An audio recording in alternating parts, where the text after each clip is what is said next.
जय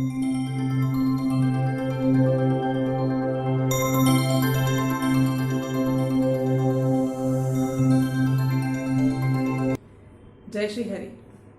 एक कोट है, rumours are created by haters, spread by fools and accepted by idiots. यानी यदि आपके विषय में कोई अफवाह फैलाई गई है तो वो ऐसे व्यक्ति के द्वारा फैलाई गई है जो आपसे घृणा करता है, आपसे ईर्ष्या करता है, आपसे द्वेष रखता है, और इसे फैलाने का कार्य वो करेगा जो मूर्ख है, लेकिन इसे स्वीकार वो करेगा जो महामूर्ख है। अब आज ये अचानक इस बात को करने का संदर्भ कहाँ से आता है? आता है ये वहीं से जहाँ हम अभी हैं, the takeaways from chapter 1 Shrimad Bhagavad Gita.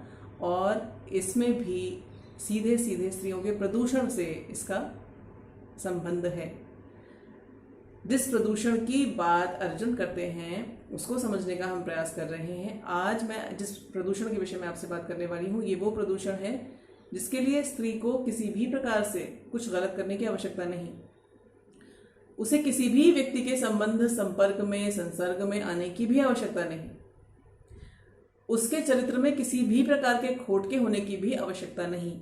उसे इस भयानक प्रदूषण का शिकार फिर भी बनाया जा सकता है और उसके जीवन को, उसके अस्तित्व को पूरी तरह से विध्वंस, विनाश का शिकार बनाया जा सकता है। कौन सा है ये प्रदूषण? ये है चरित्र हनन, कैरेक्टर असैसिनेशन। स्त्रियों का चरित्र हनन होता आप सब ने अलग अलग स्तरों पर, अलग अलग परिवेशों में अवश्य देखा होगा। हो सकता है आप इसके स्वयं भी शिकार बन चुके हों, या तो आप स्वयं या आपकी जान पहचान की कोई स्त्री इसकी शिकार बनती हुई आपने हो सकता है देखी हो, अवश्य देखी होगी। लेकिन आज जिस परिस्थिति की, जिस यूनिक रेयर स्थिति की मैं आपसे बात कर रही हूँ, वो स्थिति है जिसमें कुल के लोग, अपने ही परिवार के लोग, अपने ही लोग स्त्री पर ये प्रदूषण फेंकते हैं और उसके जीवन को पूरी तरह से नष्ट कर देते हैं। आप सोच रहे होंगे, यदि आपने इस प्रकार की किसी परिस्थिति को नहीं देखा, कि ऐसा कैसे हो सकता है। मैं आपको कुछ परिस्थितियां देती हूँ। एक ऐसे माता पिता का जोड़ा जिन्होंने इस बेटी के जन्म की इच्छा नहीं की, योजना ही नहीं बनाई, वो तो केवल अपने व्यक्तिगत आनंद के लिए साथ आए थे। इस बेटी के प्रारब्ध की विडंबना कह लीजिए, इसके पाठों की योजना का उद्देश्य कह लीजिए, जब ये आ जाती है इस परिवार में, तब भी माता या पिता के द्वारा इसको स्वीकृति, प्रेम, वांछित का भाव नहीं मिलता। ऐसे भाइयों या ऐसे बहनों के बीच में ये स्त्री आती है जो बहुत लो वाइब्रेशंस के द्वारा संचालित है, प्रेरित है। ईर्ष्या, द्वेष, घृणा, लोभ, इस प्रकार की ऊर्जाएं इन्हें चलाती हैं। यानी यदि इसे सिंपल, बहुत सरल शब्दों में मैं आपसे कहूं तो यह है एक टॉक्सिक फैमिली। यहां पर ये स्त्री यदि किसी प्रकार से फंस गई है तो इन्हीं लोगों के द्वारा ये चरित्र हनन के प्रदूषण का शिकार बनाई जाएगी, जिन्हें स्त्री की रक्षा का दायित्व सौंपा गया है प्रकृति के द्वारा। इसके माता पिता, इसकी बहनें, इसके घर के अन्य पुरुष संबंधी जैसे कि इसके जीजा, इसके देवर, इसके पति आदि। ऐसे पति जिनका अपना चरित्र बहुत गंदा है, ये अपने आप को बचाने के लिए ऐसी स्त्री को लांछित कर सकते हैं। ऐसे ससुराल पक्ष के लोग जिनके पास कोई और अल्टीरियर मोटिव है, इस स्त्री को लांछित कर सकते हैं, इसके चरित्र पर आक्षेप लगा सकते हैं। ऐसे घर के पुरुष सदस्य जिनकी दृष्टि स्त्री पर गंदी थी और अपने उद्देश्य में ये सफल नहीं हो सके, तो ये इस स्त्री को लांछित कर सकते हैं। वैसे जब इस प्रकार का कोई षड्यंत्र किसी स्त्री के साथ किया जाए, किसी बेटी के साथ किया जाए, तो उसकी रक्षा के लिए उसके माता पिता पर्याप्त होते हैं, क्योंकि माता पिता का विश्वास किसी भी संतान के लिए बहुत बड़ी थाती होता है। लेकिन हमें याद रखना है, ये एक टॉक्सिक फैमिली है। यहाँ पर माता पिता अपनी इस संतान से प्रेम नहीं कर सकते, ये उनका हैंडीकैप है। तो जब ये षड्यंत्र स्त्री के साथ चलाया जाएगा तो इसे उन लोगों का प्रश्रय नहीं मिलेगा जो किसी ऐसी स्त्री को मिलता है जब वो किसी बाहर के द्वारा फेंके गए कैरेक्टर असैसिनेशन की शिकार बनाई जाती है। कहाँ जाएगी ये स्त्री, क्या करेगी ये स्त्री, इसके ऊर्जा तंत्र पर क्या क्या होगा, इसको समझने का प्रयास करते हैं। जब किसी स्त्री के चरित्र पर लांछन लगाया जाता है तो सबसे पहले उसका जो आय का, सेल्फ का आइडिया है, स्व का आइडिया है, इस पर सीधा सीधा बहुत भयानक इम्पैक्ट आता है। चूंकि ये उन लोगों के द्वारा फेंका गया आघात है जो इसके स्व के आइडिया को सीधे सीधे प्रभावित करते हैं, जिनके द्वारा ये अपने आप को पहचानती है। मेरे माता पिता, मेरी बहनें, मेरे बहनोई, मेरे पति, मेरा ससुराल, तो इसका आय का आइडिया बिल्कुल ध्वस्त हो जाएगा, बिल्कुल नष्ट हो जाएगा। मूलाधार चक्र जो अस्तित्व, सर्वाइवल का चक्र है, इस पर आएगा ये आघात। ये बहुत भयानक ट्रॉमा है, ये स्त्री जीना नहीं चाहती, इसके लिए अपना जीवन एक बोझ बन जाएगा। मणिपुर चक्र वो चक्र है, वो स्थान है जहाँ पर सारे लो नेगेटिव वाइब्रेशंस को ट्रांसफॉर्म किया जा सकता है। लेकिन चूंकि स्त्री अब सारे नेगेटिव, सारे लो वाइब्रेशन एनर्जी का घर बन चुकी है, तो इसके अंदर अब किसी भी ऊर्जा के ट्रांसफॉर्मेशन की कोई संभावना नहीं। कौन कौन से लो वाइब्रेशन एनर्जीज होंगे इसके अंदर, कौन कौन से भाव उत्पन्न होंगे? भय का भाव। अब क्या होगा? क्योंकि वो किसके पास जाएगी रक्षा के लिए?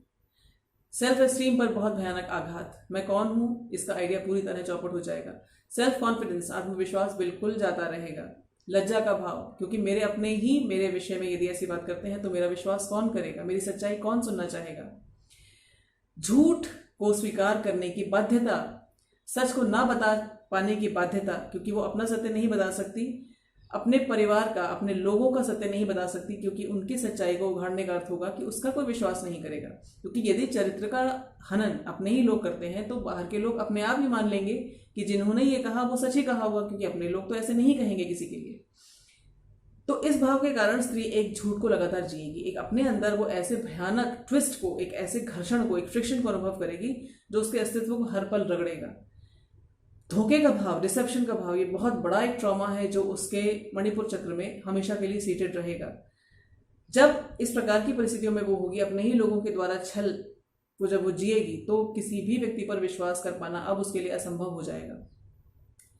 अब इस सारी चीजों के साथ आगे सोच कर देखिए कि स्त्री का एवोल्यूशन, उसका आत्मविकास कहाँ से संभव होगा? असंभव है।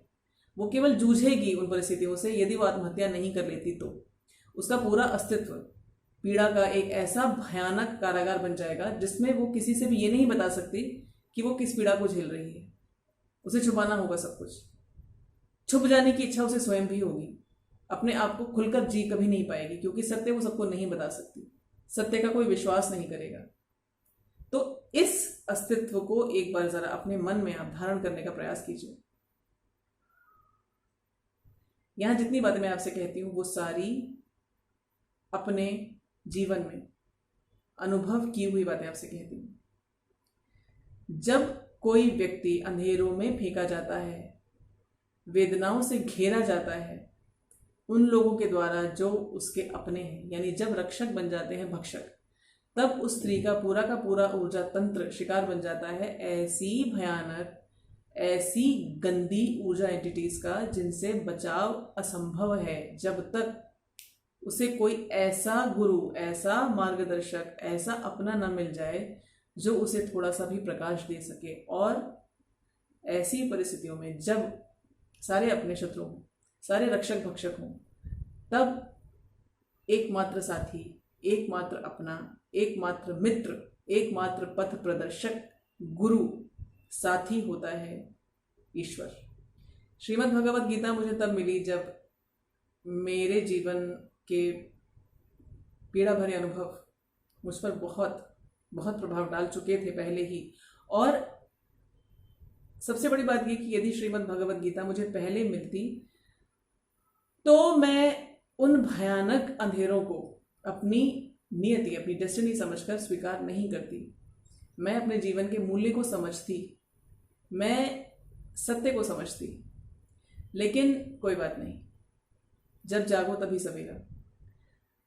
जिस वेदना, जिस पीड़ा को, जिस अंधेरे को मैंने जिया है, इसमें से एक चीज जो मुझे बहुत अच्छे से समझ में आई वो ये कि जो भी दुख व्यक्ति को दिए जाते हैं, इनसे दो ही चीजें की जा सकती हैं। या तो इनसे बिल्कुल टूट कर, बिखर कर दुनिया में नकारात्मक ऊर्जा को बढ़ाया जा सकता है, या फिर उन अंधेरों में से रोशनी को बचाकर, रोशनी को किसी प्रकार से छिपाकर लाकर अगले किसी यात्री के लिए मार्ग प्रशस्त किया जा सकता है। गोपाल दास नीरज महान जो कवि हैं, इनका एक गीत आप सबने सुना होगा, स्वप्न झरे फूल से मीत जो है शूल से, कारवां गुजर गया गुबार देखते रहे। तो ये एक अप्रोच है पीड़ा के प्रति। लेकिन इसी में वो आगे कहते हैं, दर्द था दिया गया कि हर दुखी को प्यार दूं।